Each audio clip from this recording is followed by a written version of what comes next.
Assalamualaikum warahmatullahi wabarakatuh. Waalaikumsalam warahmatullahi wabarakatuh. Bismillahirrahmanirrahim. Alhamdulillahi rabbil alamin. Wassalatu wassalamu ala ashrafil anbiya'i wal mursalin, Sayyidina wa maulana Muhammadin wa ala alihi wa ashabihil mujahidin at-tahirin, amma ba'du.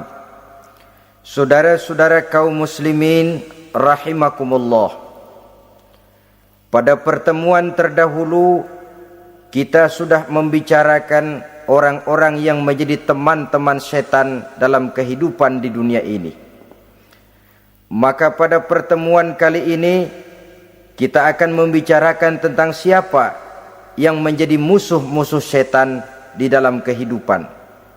Dengan satu catatan, berbahagialah mereka yang menjadi musuh-musuh setan, tetapi celakalah mereka yang menjadi teman-teman setan. Bagaimanapun juga di dalam kehidupan ini, apabila orang telah memproklamirkan bendera permusuhan kepada kita, maka kita tentu seharusnya bersikap waspada dan mawas diri. Demikian juga iblis dan seluruh bala tentaranya yang terdiri daripada setan-setan. Mereka telah mengibarkan bendera permusuhan kepada Nabi Adam dan anak cucunya, kepada kita umat Rasulullah sallallahu alaihi wasallam. Akan sengsara dan celaka jika kepada iblis dan setan yang telah nyata-nyata mengibarkan bendera permusuhan itu kita mengadakan toleransi, mengadakan kerjasama, dan menjadi budak yang memperturutkan kemauan daripada iblis dan setan. Siapa yang menjadi musuh-musuh setan dalam kehidupan ini?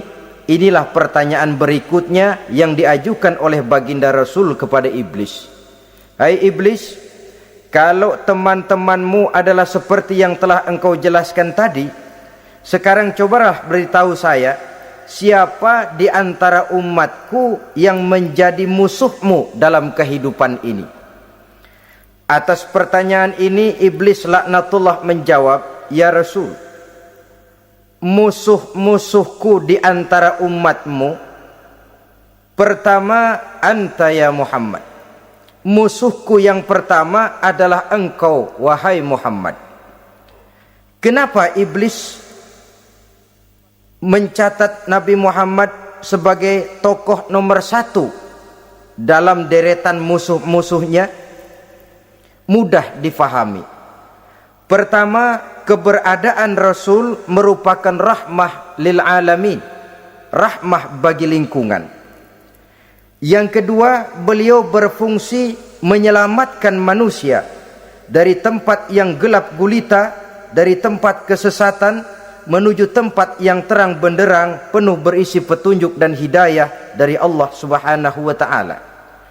Maka menurut iblis, inilah manusia perintang pertama atas segala daya dan usahanya menggelincirkan manusia ke jalan yang dimurkai oleh Allah Subhanahu wa taala.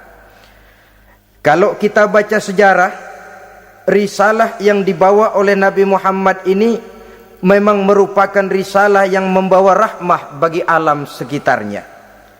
Ada sedikit perbedaan dengan risalah-risalah sebelum beliau. Sepertinya risalah yang dibawa oleh para rasul terdahulu itu mempunyai efek yang langsung pada kehidupan di dunia ini. Nabi Nuh misalnya menyampaikan agama. Hai umatku, ini agama. Umat menentang, turun banjir yang menenggelamkan orang-orang kafir. Azab diturunkan pada waktu itu juga, pada saat nabinya masih hidup. Jadi azabnya itu jenis cash, kontan. Nabi Soleh, hai umatku, ini agama. Mereka menolak, turun gempa bumi yang amat hebat menggulung orang-orang kufur. Nabi Musa, hai umatku, ini agama. Mereka menolak, sebagian ditenggelamkan di Lautan Merah, sementara sebagian lain dikutuk menjadi monyet-monyet yang hina seperti diceritakan dalam Al-Qur'anul Karim. Lain dengan Rasulullah sallallahu alaihi wasallam. Bagaimanapun kurang ajarnya umat yang dihadapi oleh beliau, bagaimanapun menentangnya jamaah yang dihadapi oleh beliau, azab tidak turun sepanjang beliau masih hidup. Ini merupakan jaminan dari Allah, wa ma kana Allahu liyu'azzibahum wa anta fihim. Allah sama sekali tidak akan menurunkan azab selama engkau wahai Muhammad masih hidup di tengah-tengah umatmu. Jadi keberadaan Nabi Muhammad merupakan jaminan keselamatan bagi umatnya. Selama beliau masih hidup, azab tidak turun bagaimanapun kurang ajarnya umat. Di sini sedikit bedanya dengan nabi-nabi terdahulu. Juga perbedaan dalam pola dakwah. Nabi Nuh ketika dakwahnya ditolak oleh umat, keluar doanya meminta umatnya ditenggelamkan. Tetapi Nabi kita ketika dilontari batu oleh umat, malah beliau mendoakan umatnya agar memperoleh hidayah. Oleh sikap yang semacam ini, wajar lalu iblis menganggap Nabi Muhammad sebagai musuh ranking pertama. Yang kedua, siapa musuhmu di antara umatku? Yang kedua kata iblis, musuhku Muhammad imamun adil, pemimpin yang adil. Itu yang akan menjadi musuhku di dunia ini. Putus asa iblis menghadapi pemimpin yang adil. Tipu dayanya tidak terkena. Segala tingkah polanya tidak diperturutkan. Imam yang adil, pemimpin yang adil merupakan musuh daripada iblis laknatullah alaih. Apa sebabnya? Karena pemimpin yang adil mempunyai dampak dalam kehidupan di dunia ini. Melindungi orang banyak, menenteramkan orang banyak. Makin aman, tentram, tenang situasi dan kondisi, makin mudah orang melaksanakan ibadah. Makin tekun orang melaksanakan ibadah, makin dekat dia dengan Allah. Makin dekat manusia dengan Allah, makin jauh dia dari iblis. Sebab dua hal ini selalu kontradiktif. Jika kita jauh dari Allah, tentu dekat dengan iblis. Jika kita jauh dari iblis, harus dekat tentu dengan Allah, dan begitu selanjutnya. Dalam kaitannya dengan kehidupan kita sekarang, saudara-saudara, disinilah perlunya mempersiapkan manusia. Membangun manusia itu jauh lebih sulit daripada membangun jembatan. Membangun manusia itu lebih sulit daripada membangun gedung-gedung bertingkat. Termasuk membangun dan mempersiapkan calon-calon pemimpin yang adil di masa yang akan datang. Membangun jembatan penting, tapi lebih penting daripada membangun jembatan adalah membangun manusia yang bikin jembatan. Sebab kalau manusia yang bikin jembatan tidak dibangun lebih dahulu, saya khawatir jembatannya nanti habis dimakan oleh yang bangun jembatan.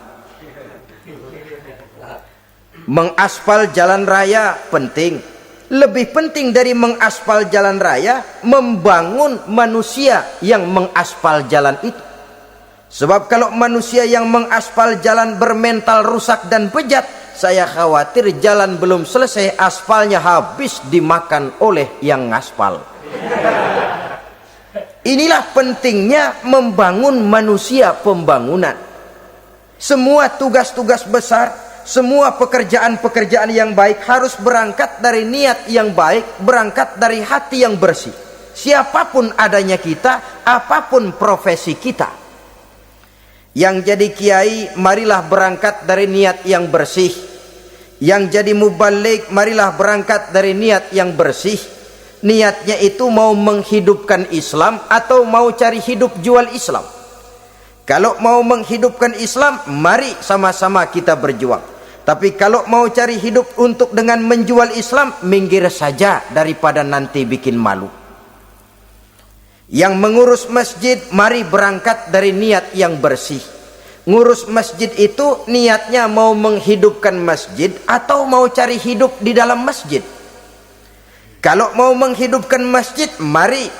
Tapi kalau mau mencari hidup di dalam masjid, tolong minggir saja daripada nanti bikin aib. Yang jadi orang alim, mari berangkat dari niat yang bersih. Jangan memperjualbelikan fatwa, yang halal dikatakan haram, yang haram jadi samar-samar, nanti membingungkan umat. Berangkat dari niat yang bersih, membangun manusia, pembangunan. Ini barangkali istilah yang lebih kena. Saudara-saudara kaum muslimin rahimakumullah, setiap kita pada hakikatnya punya bakat. Secara fitrah yang kita bawa, bakat apapun kita ini punya. Saudara punya bakat jadi pemimpin, saudara pun punya bakat jadi pengkhianat.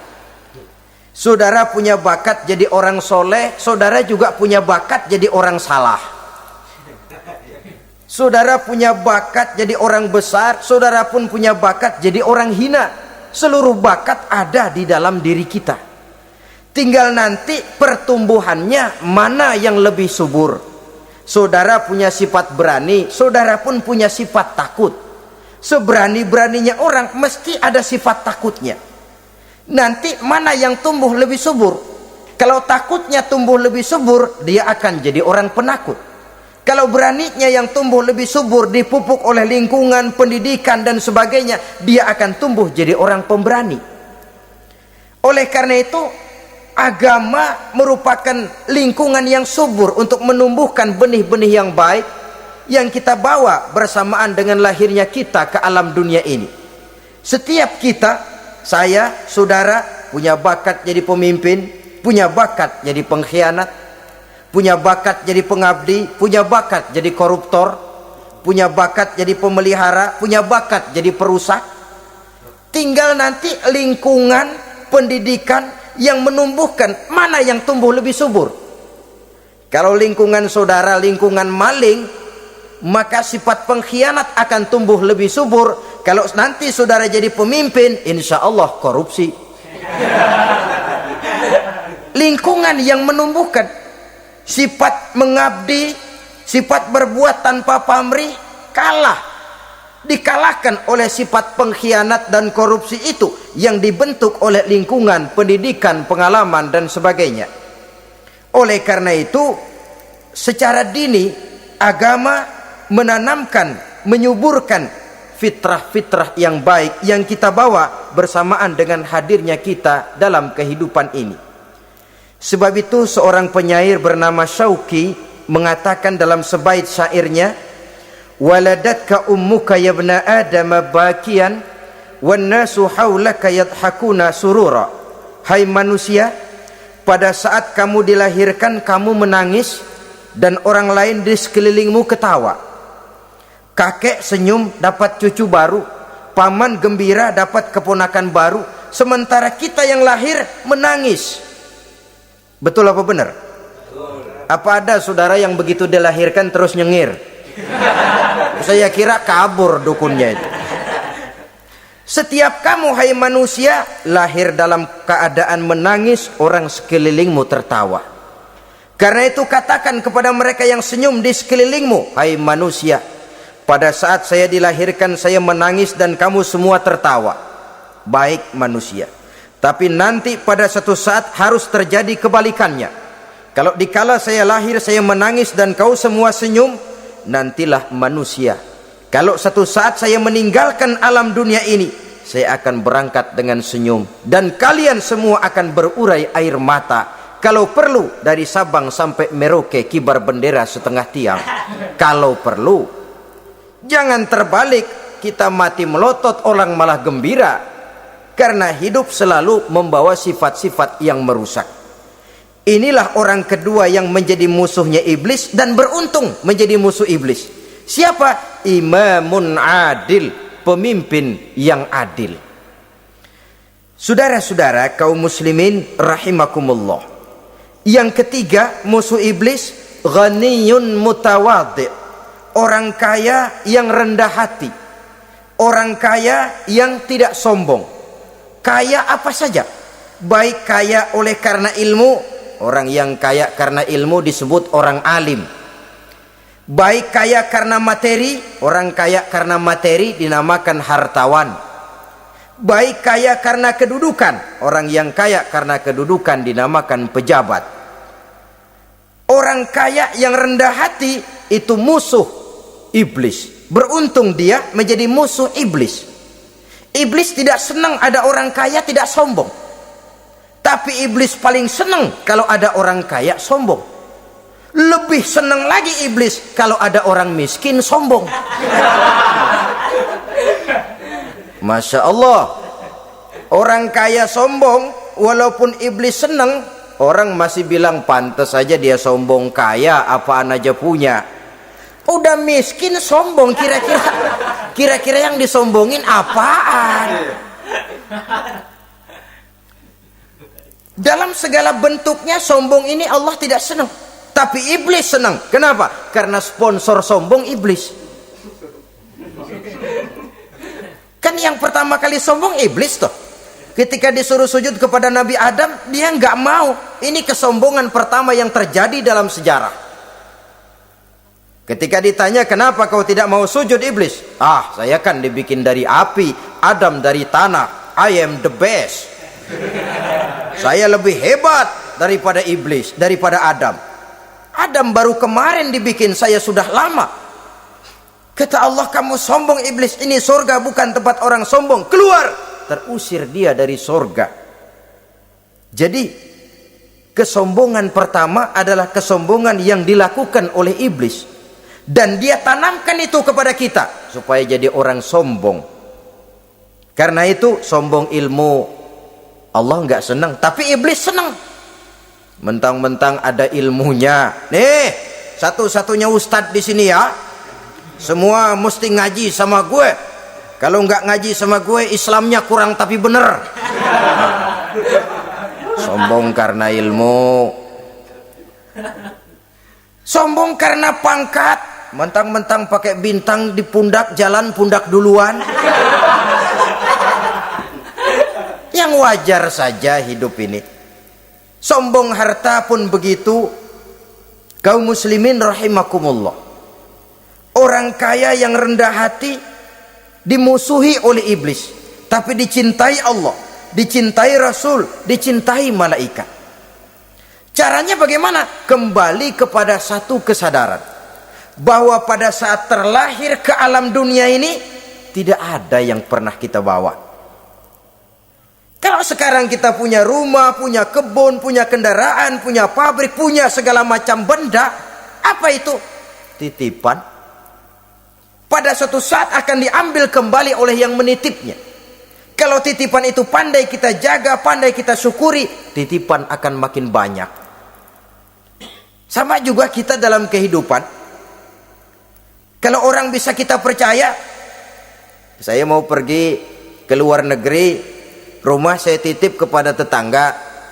Saya pulang dari luar negeri, isi rumah tetap tidak berkurang, malah dibersihi, malah disapu, dihilangkan kotorannya. Tentu bukan main syukur saya, girang saya. Akan bertambah kepercayaan saya untuk menitipkan apa saja. Ini makna la in syakartum la azidannakum wa la in kafartum inna azabi lasyadid. Kalau kamu pandai bersyukur, aku tambah nikmat. Tapi kalau kamu ingkar, azabku teramat pedih. Artinya apa? Nikmat bisa berubah menjadi azab kalau kita tidak pandai mensyukurinya. Ma'asyiral muslimin rahimakumullah. Orang yang kaya ilmu lalu rendah hati, tidak selalu ingin menonjolkan diri.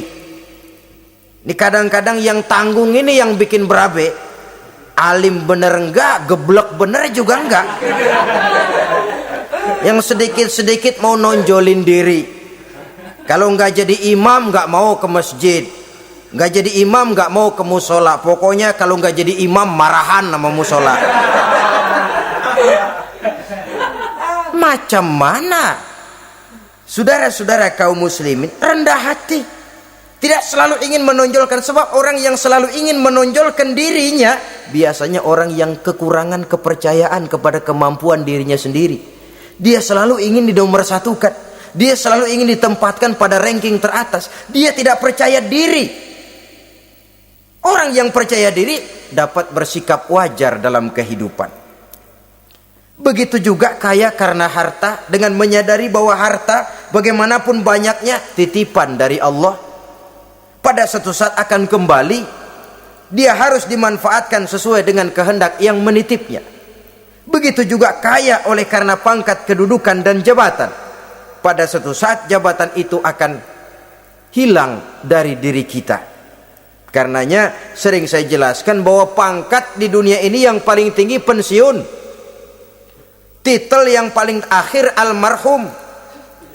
Saudara setuju atau tidak, titel itu akan saudara dapat. Bagaimanapun kita cinta kepada pangkat, kedudukan, entah pada akhirnya suatu saat akan sampai kepada posisi yang namanya pensiun. Kalau sadarlah kita kepada pemikiran ke arah sana, maka untuk mencapai kekayaan, baik kekayaan harta, kekayaan kedudukan, tidak lalu menghalalkan segala cara untuk mencapai tujuan, tapi dibatasi oleh norma dan kaedah yang harus dia taati, baik kaedah agama maupun kaedah bernegara. Inilah orang ketiga yang menjadi musuhnya iblis, orang kaya yang rendah hati, orang kaya yang tidak sombong. Yang keempat, saudara-saudara, tajirun shadiq, pedagang, pengusaha yang jujur. Iblis gedek betul, benci bukan main sama pengusaha, sama pedagang yang jujur, yang tidak ngurangi timbangan, tidak nipu pembeli, tidak barang yang jelek dibilang bagus, atau yang bagus di atas, yang jelek di bawah, atau dicampur yang baik dengan yang jelek supaya kelihatan semuanya jadi baik. Semua orang ingin untung, tidak ada kecuali siapapun orangnya, dan itu wajar. Setiap manusia ingin mendapat keuntungan, kalau perlu dengan modal minimal mencapai keuntungan maksimal, seperti yang diajarkan oleh teori ekonomi. Itu kan yang namanya produktif kan. Satu usaha dinamakan produktif, bagaimana kita mengeluarkan modal minimal bisa mencapai keuntungan maksimal. Silakan. Bahwa manusia ingin untung itu insting, naluri, fitrah. Tidak ada orang yang mau rugi. Tapi cara mencapai keuntungan itu yang membedakan antara seorang muslim dengan yang bukan muslim. Sudah pernah saya sampaikan, apabila kaum pengusaha, para pedagang sudah dijangkiti penyakit yang tidak jujur, yang akan timbul adalah kekacauan ekonomi. Kekacauan ekonomi bisa menimbulkan revolusi sosial, dan revolusi sosial merupakan kiamat satu generasi. Semua kericuhan hampir bermuara dari perut, dan itu ekonomi. Orang nodong perut, orang korupsi perut. Ya walaupun korupsi kalau sudah kelas kakap tidak lagi sekedar urusan perut. Ya perut apa yang diurusin kalau korupsinya miliaran itu? Perut jin barangkali. Saudara-saudara kaum muslimin rahimakumullah. Oleh karena itu, pedagang yang jujur, pengusaha yang jujur, ini merupakan musuh iblis. Iblis tidak senang kalau ada pengusaha yang jujur. Iblis tidak senang kalau ada pedagang yang jujur. Tapi iblis akan tepuk tangan kalau pedagang sudah selingkuh, kalau pengusaha sudah nipu. Ada orang bilang, sekarang mah kalau jujur-jujur bener nggak makan apa-apa dong kita. Sebab katanya jangan lagi nyari yang halal, sekarang ini yang haram aja seret. Rupanya sering masang undian nggak pernah kena. Lalu bilang jangan yang halal, yang haram aja nggak kena-kena katanya. Sebenarnya bukan itu masalahnya, saudara-saudara. Bukan itu masalahnya. Masalahnya ialah bahwa kejujuran membawa keberkahan. Ini kalau kita berpikir dengan kacamata agama. Keberkahan merupakan sumber ketenangan. Dan ketenangan ini tidak bisa dibeli dengan materi yang bagaimanapun banyaknya. Walaupun kita punya percetakan duit, ketenangan itu nggak bisa dibeli. Jangankan cuma punya duit banyak, percetakan duit saudara punya, mau membeli ketenangan yang berasal dari keberkahan, sulit. Jadi kejujuran membawa keberkahan, keberkahan membawa ketenangan. Jangan macam dulu tukang sol sepatu. Ditanya oleh temannya, "Bang, ngesol satu hari dapat berapa?" 200 rupiah. Sembayang enggak? Enggak. Islam? Islam, kalau Islam Kata temannya, "Sembayang dah, kali aja besok dapat rezeki lebih banyak." Yang benar, iya. Sebab kalau orang sholat itu Allah dekat, nanti rezekinya ditambah. Beneran? Bener. Subuh sembayang dia. Habis sembayang sarapan, berangkat ke tempat dia ngesol, mangkal. Dari pagi sampai jam 11 belum ada juga yang ngesol. Mulai bimbang hatinya. Katanya kalau sembayang rezeki tambah. Tadi sembayang subuh sampai gini hari belum ada yang ngesol. Cobaan kali, sabar. Datang sholat zohor.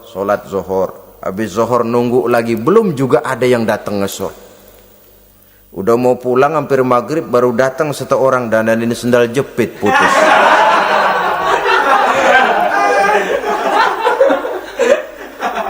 Sudah bayar 25 rupiah, pulang dia si tukang sol ini, ketemu sama temennya yang nyuruh sholat tadi. Ditanya, "Bagaimana penghasilan ini hari?"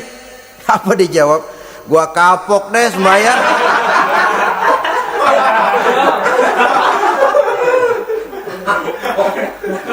Kemarin nggak sembahyang dapat 200, sekarang begitu sembahyang jigo.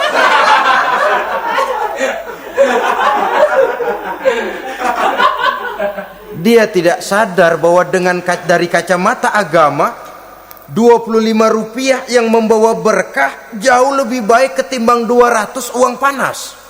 Dari kacamata agama 25 rupiah yang membawa berkah lebih baik daripada 200 rupiah tapi panas. Sebab panas menjauhkan kita dari ketenangan. Itulah sebabnya maka pedagang yang jujur, pengusaha yang jujur menjadi musuh setan dan beruntung. Sekarang jadi pengusaha jujur-jujur nggak dapat proyek, Pak. Kalau nggak bisa semir semur. Padahal agama sudah menjelaskan ar-rashi wal murtashi finnar. Orang yang nyogok dan orang yang disogok dua-duanya neraka. Kenapa? Join termasuk ta'awanu 'alal ismi wal udwan. Bertolong-tolongan dalam berbuat dosa dan kesalahan. Kalau hadiah, lain hadiah. Kalau sedekah, lain sedekah. Tapi yang namanya semir, suap, ar-rashi wal murtashi finnar. Saudara-saudara kaum muslimin rahimakumullah. Jadi pedagang yang jujur, pengusaha yang jujur merupakan salah satu roda perekonomian. Kegoncangan ekonomi akan menimbulkan dampak sosial yang sangat luas dan kompleks. Yang pada giliran puncaknya, dampak paling negatifnya, dia sanggup menggerakkan terjadinya revolusi sosial. Bukankah sebagian besar gerak hidup manusia dimotivasi oleh keinginan untuk mempertahankan kelangsungan hidup? Dan kelangsungan hidup artinya mulut. Mulut itu artinya perut, dan itu artinya makan. Setelah itu mungkin baru pangan, baru sandang, baru dia berpikir pakaian dan sebagainya. Jadi karena dia merupakan penggerak roda ekonomi, pedagang yang jujur, pengusaha yang jujur mutlak diperlukan dalam kehidupan ini. Sebab sekali lagi, kejujuran akan membawa keberkahan, keberkahan memberikan ketenangan dalam kehidupan. Oleh karenanya kita umat Islam, biarin duit kita banyak, asal berkah. Itu tentu idealnya. Ketimbang dikit tidak berkah, lebih baik ia banyak, ia berkah. Dan keberkahan itu datang lewat kejujuran. Kejujuran ini sudah dicontohkan oleh Rasul pada saat beliau berniaga ke negeri Syam dikala berumur 9 tahun, bahkan dikala berumur 25 tahun seketika membawa dagangan Sayyidatuna Khadijah yang kelak jadi istri beliau.